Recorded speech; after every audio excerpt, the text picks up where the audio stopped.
ধুরন্ধর 2 propaganda হোক বা না হোক, মুভিতে এই কেমিক্যালটা দেখানো হয়েছে। যারা দেখেনি তাই স্পয়লার দিচ্ছি না। এটা হলো ডাইমিথাইল মার্কারি। কিন্তু এটা ইউজ কেন হলো আর জানা গেল কিভাবে যে এটা এমন কাজ করে? 1850-60 সালে কৌতূহলবশত এই কেমিক্যাল স্টাডি করা হচ্ছিল। জর্জ বোল্ডার বার্টন প্রথম এটার সিনথেসাইজ করে। প্রথমে এটার কোনো পারপাস ছিল না, কিন্তু পরে নিউক্লিয়ার ম্যাগনেটিক রেজোনেন্সে স্ট্যান্ডার্ড রেফারেন্স হিসেবে ইউজ করা হলো।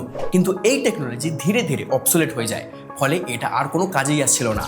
কিন্তু 1996 সালে কারেন ওয়াটারহান, একজন কেমিস্ট প্রফেসর, স্টাডি করছিল মার্কিউরির এফেক্ট কি মানব শরীরে।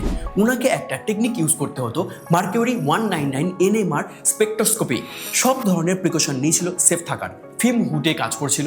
কিন্তু এসব করার সময় 2-3 ফোঁটা ডাইমিথাইল মার্কারি তার গ্লাভসে পড়ে যায়। তিনি ভেবেছিলেন কিছু হবে না, কিন্তু সেটা গ্লাভস ভেদ করে, এমনকি চামড়া ভেদ করে রক্তে মিশে যায়। তার কিছু মাস পর তার বড় রকম নিউরোলজিক্যাল ড্যামেজ হয়।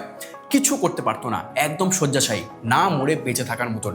বডিতে মার্কিউরির লেভেল বেড়ে গেলে এসব হয়। আর ধুরন্ধর মুভিতে এমনভাবেই বড় একজন আন্ডারওয়ার্ল্ড ডনকে শয্যাশায়ী করা হয়।